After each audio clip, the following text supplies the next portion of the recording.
hoje o nosso programa vai ser em formato ainda mais diferente, porque estamos contando com alguns convidados. Hoje temos aqui o advogado Wallace Martins, ele é focado no direito penal. Temos o advogado Leandro Sender, focado no mercado imobiliário, e a jornalista Rebeca Ramos, que também vai nos ajudar aqui hoje nesse, vamos chamar de debate super positivo, mas com dois temas que não são tão agradáveis, mas infelizmente a gente tem que colocar e discutir. Primeiro de tudo, obrigada por vocês terem aceito o convite. Obrigada que a gente possa trocar experiências. E o primeiro foi sobre o caso do menino, em Recife, que infelizmente morreu porque caiu de uma altura aí, caiu do 9º andar, e estava num condomínio e a mãe estava trabalhando. Então eu queria trazer isso para o nosso dia a dia, porque estamos desde março em casa por conta do isolamento social, e os condomínios com criança, com uma série de coisas, e queria saber até que ponto o síndico precisa ter cuidado, ficar alerta, porque hoje, já há algum tempo, ele responde civil e criminalmente, correto? E aí queria passar a bola para o Leandro e para o Wallace falarem um pouquinho. Aqui a gente não está aqui para julgar ninguém, a gente quer só trazer as atenções. Esse é o primeiro ponto. Já o segundo ponto é o aumento da violência contra a mulher nesse período aí de isolamento social. Então, vamos ao caso de Recife. O que isso os síndicos precisam redobrar ainda mais atenção? E a parte criminal, como é que fica isso, Wallace? Vamos lá. Falando sobre o síndico, é evidente que nesse caso ele não cometeu nenhum tipo de delito, O síndico não cometeu crime algum. Crime, sim, foi alcançado pela mulher, que numa questão de absoluta desídia, o seu ato acabou gerando um crime gravíssimo. O que se está a discutir aí é se é crime culposo, se é homicídio culposo, punido com 1 a 3 anos, ou doloso, punido com 6 a 20 anos de reclusão. Há várias divergências doutrinárias, eu prefiro... Acho que nós estamos num momento fronteiriço do direito, e se a dúvida deve ser resolvida em prol da defesa, ou seja, da situação menos gravosa. Portanto, eu ficaria com o delito de homicídio culposo por parte dela, não é? Claro que eu não conheço os autos, eu não conheço o processo, pode ser que lá na frente eu mude de ideia e entenda como homicídio doloso, como uma pena, como um crime muito mais grave, inclusive sendo julgada pelo júri. Mas hoje, pelo que se tem, a meu juízo, o crime é culposo, é crime de homicídio culposo consubstanciado, tipificado no artigo 121, parágrafo 3º do Código Penal.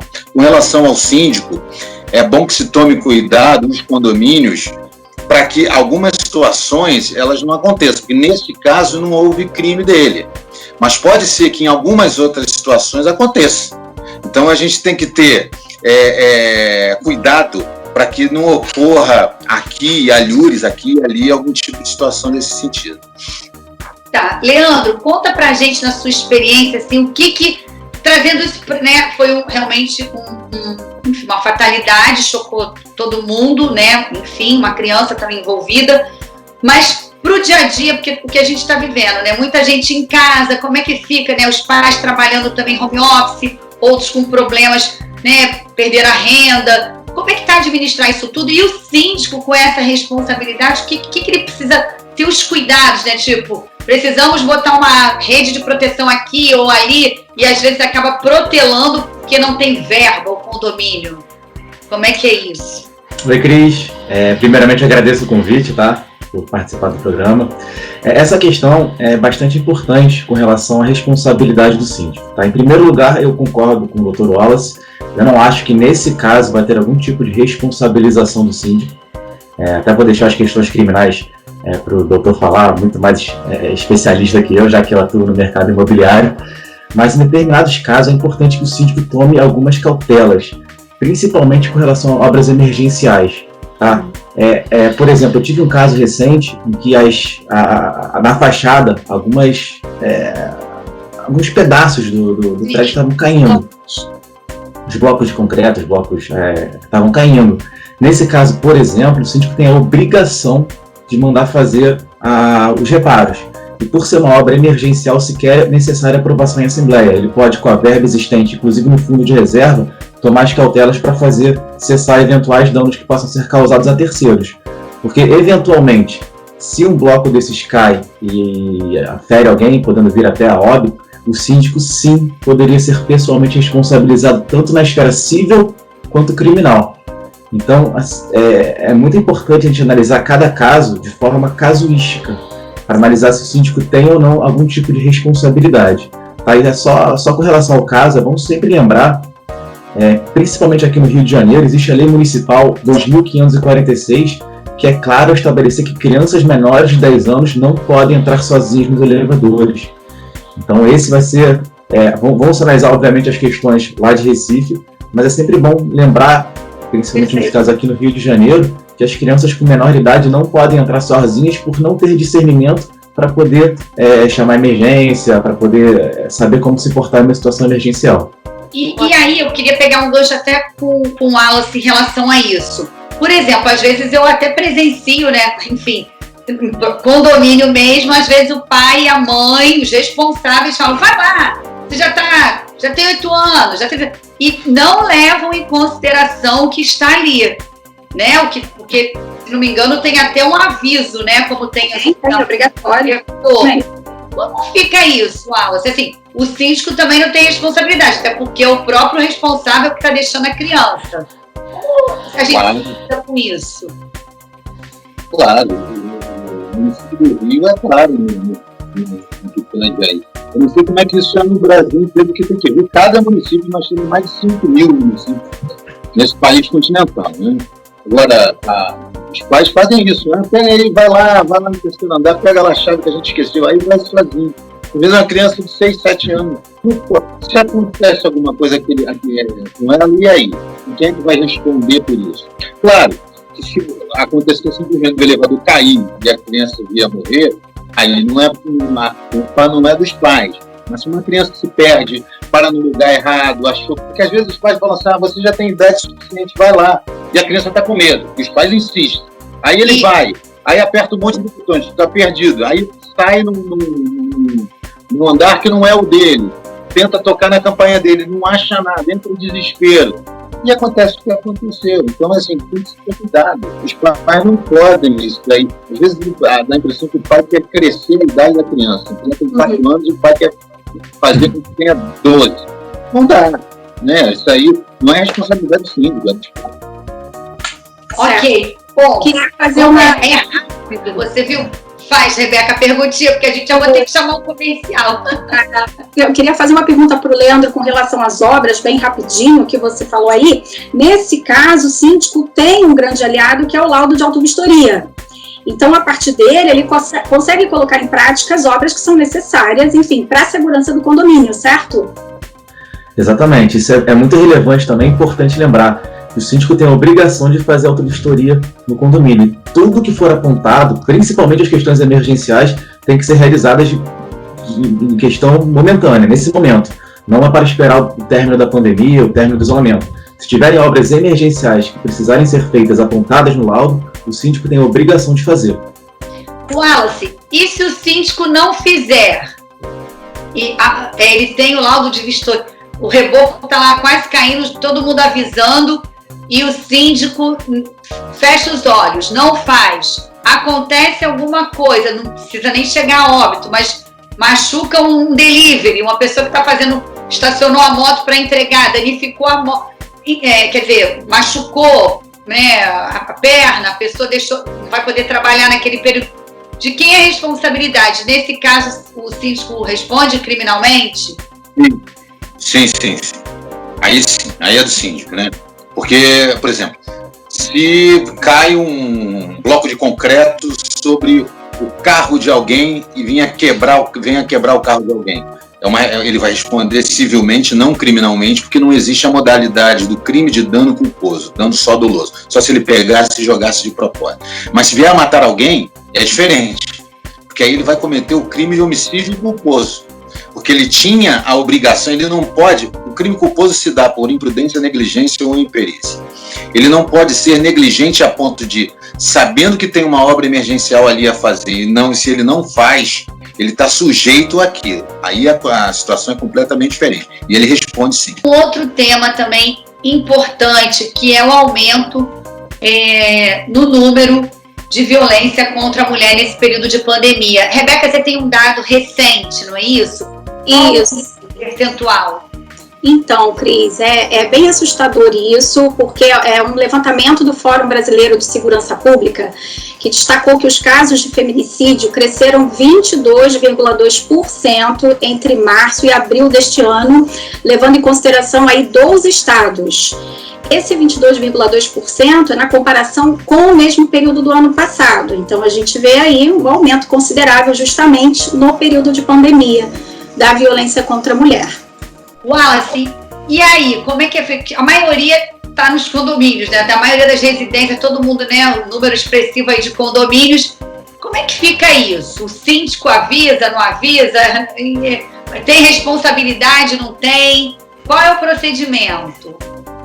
A princípio, o síndico não tem responsabilidade nisso. Ele não tem o dever legal de agir. Ele não é um policial, o policial sim. Esse teria a obrigação de fazê-lo.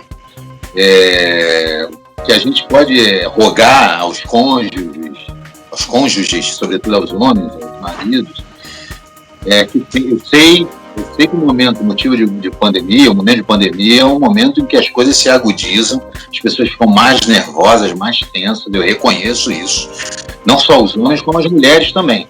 Há situações, por exemplo, que moram um homem e a mulher e 2 filhos e as pessoas não podem sair de casa para nada, 2 filhos pequenos e vira uma situação de quase loucura, né? Uma pandemia interna, né? Uma loucura interna, mas as pessoas têm que se conscientizar que é um momento bastante difícil.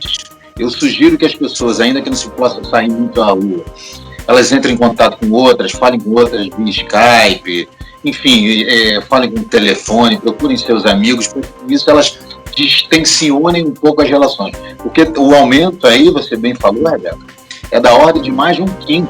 Então, assim, a violência doméstica aumentou muito. Isso é crime. É crime. As mulheres estão começando a comparecer cada vez mais à delegacia.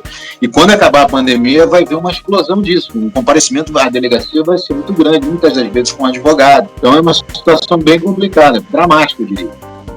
Eu queria tirar uma dúvida. Por exemplo, se a coisa, né, a briga está calorosa, enfim, tem criança envolvida e o vizinho, vamos supor que a gente vai se meter. E aí, enfim, para apartar, e aí chama-se a polícia, que acho que a coisa mais indicada é chamar a polícia, né, enfim. E aí a pessoa que que acabou tentou separar, ela pode ser uma testemunha, porque às vezes muita gente também não quer se meter, né? Porque, como diz, briga de marido e mulher, ninguém mete a colher. Mas isso também é sério. E não se pode não meter a colher em briga de marido e mulher. Claro, uma discussão, uma divergência verbal que não seja muito grave, tudo bem. Aí realmente não precisa se meter em tudo. Senão a gente vai invadir toda a esfera de uma relação que é eminentemente privada. Mas discussões verbais mais acaloradas e, sobretudo, físicas, o ideal é que se chame a polícia. Eu acho assim, o vizinho às vezes vai querer ajudar alguma coisa, é bom quando ele conhece aquelas pessoas, aqueles vizinhos dele, porque ele não sabe se os vizinhos estão armados ou não, e aí pode sobrar para ele, com a própria vida, como ele pode apanhar, ou seja, pode ser ruim para a saúde física dele, e é claro, vai ser arrolado como testemunha, se houver processo, vai ser arrolado como testemunha. Tá. E aí, Leandro, o síndico, ele não deve, não é uma responsabilidade dele também, né? Assim, como até o Wallace falou no início, assim, o síndico tem um papel importante, mas nesse caso aí, coitado, deixa um pouquinho ele sem essa responsabilidade, ou eu estou errada? Não é exatamente isso. Só para complementar o que o Wallace falou, até me corrige se eu estiver errado, mas é possível fazer uma denúncia anônima. Então, se alguém estiver verificando algum tipo de agressão no vizinho, em cima, embaixo, no seu apartamento, ele pode fazer uma denúncia anônima, caso ele não queira interferir e eventualmente figurar como testemunha. É sempre bom lembrar dessa possibilidade. Mas com relação já ao seu questionamento, o síndico ele não tem a obrigação legal de denunciar. Ele tem talvez uma obrigação de cidadania, uma obrigação de humanidade, de bom senso, deveria denunciar, obviamente. Mas ele não tem obrigação legal, exatamente como o Wallace falou. Ele pode ficar com medo da pessoa estar armada, então de se envolver em uma agressão física. Tá? Agora eu queria pegar um outro gancho que tem a ver, mas assim, por exemplo, se tudo por conta também o viés, né, aí a pandemia. Os pais estão em casa, realmente todo mundo está muito difícil para todo mundo. E se a violência acontecer com o menor, com a criança, como é que fica isso? Quem está ouvindo, o vizinho pode também intervir? O síndico, se aciona o síndico, se aciona a portaria, que a criança está lá chorando, não para, enfim, uma gritaria, ou isso também não tem nada a ver? Aí vai para os dois, para o Leandro e o Wallace. É uma situação parecida. Você pode denunciar o conselho tutelar, né? Sobretudo se tiver criança aí como vítima. Eu acho, assim, se fosse comigo, talvez eu não tivesse uma atitude de tão proatividade ao ponto de bater na porta dele. A não ser que eu conheça muito bem o meu vizinho, eu seja amigo deles, que eu só vou ali para ajudar, não vou para botar gasolina, que a pior coisa no momento desse é você tomar partido de um ou de outro, né? Agora, se eu não tenho isso, eu ligo para a portaria, para o síndico, para a polícia, para o conselho tutelar, eu acho que é a melhor solução que se tem, porque não tem solução boa aí, todas não são ideais, não há solução ideal, porque você vai lá e acaba virando vítima de algo. Aí você não vai, acontece alguma coisa, a tua consciência pesa depois. Foi como o Leandro falou, né? O síndico teria o dever de humanidade, isso sim, entende? Então eu acho que a gente tem que procurar resolver a questão da melhor maneira possível. E seu ponto de vista, Leandro, isso também quando se envolve criança, isso é bem parecido. É exatamente isso. O ideal, assim, envolvendo criança ou não, é sempre o primeiro passo é chamar a polícia. E tentar, de alguma forma, monitorar a situação, monitorar a chegada da polícia, talvez, para tentar, por conta da emergência, tentar fazer com que tudo aconteça de forma mais rápida possível. Mas é compreensível a pessoa não querer entrar, arrombar uma porta, não se sabe quem está dentro, quem está armado, e a pessoa que tenta ajudar pode acabar se tornando vítima. Então, não se pode culpar a pessoa por não querer, de alguma forma, tentar intervir na situação. Ela pode chamar a polícia, avisar outros vizinhos para também tomar essas medidas, mas não tem como culpar a pessoa por não intervir. Tá. E aí a gente está chegando ao finalzinho, né, do nosso programa. Eu queria só esclarecer uma coisa. O síndico, ele realmente, cada vez mais, ele ganha responsabilidades, né? Assim, responde civil, criminalmente, e tem o síndico profissional. Isso acontece a mesma coisa, ele vai responder civil e criminalmente também, o síndico profissional, que é aquele que nem reside, né, no condomínio, enfim. Exatamente, na verdade, Quer responder, Wallace? Não, pode falar. A figura do síndico profissional nada mais é que o síndico que não reside no condomínio, é o síndico terceirizado. Ainda não existe uma regulamentação da profissão. Então, o síndico profissional é um síndico terceirizado. E sobre ele incidem as mesmas penalidades, seja por omissão ou por eventual ação, ele pode vir a responder civil ou criminalmente. Tá? Wallace, você ia falar? Na linha do que o Leandro falou, exatamente isso. Às vezes é até um pouco mais difícil você punir o síndico numa situação como por exemplo, está tendo vamos dizer, potencializando, está tendo um tiroteio. Se o síndico que está ali já é difícil resolver, tu imagina o síndico que mora em Ipanema e o condomínio é no Recreio. Às vezes só em ele saber já tem meia hora, já aconteceu o crime todo. Então, assim, só essa é a diferença. O resto é igualzinho a sendo profissional ou não. Entendi. Bom, chegamos ao final. Quero agradecer a vocês, né, em primeiro lugar, por terem aceito o nosso convite. Espero que possam voltar mais vezes. Obrigada, Wallace. Obrigada, Leandro. Eu que agradeço pela disposição. Rebeca, também obrigada. E vocês que estão nos acompanhando, espero que tenham gostado desse formato e que continue com a gente na próxima semana. Tchau, gente. Obrigado, Cris. Tchau, tchau. Obrigada. Obrigado, Cris. Obrigado, Rebeca. Obrigado, Leandro. Tchau, tchau.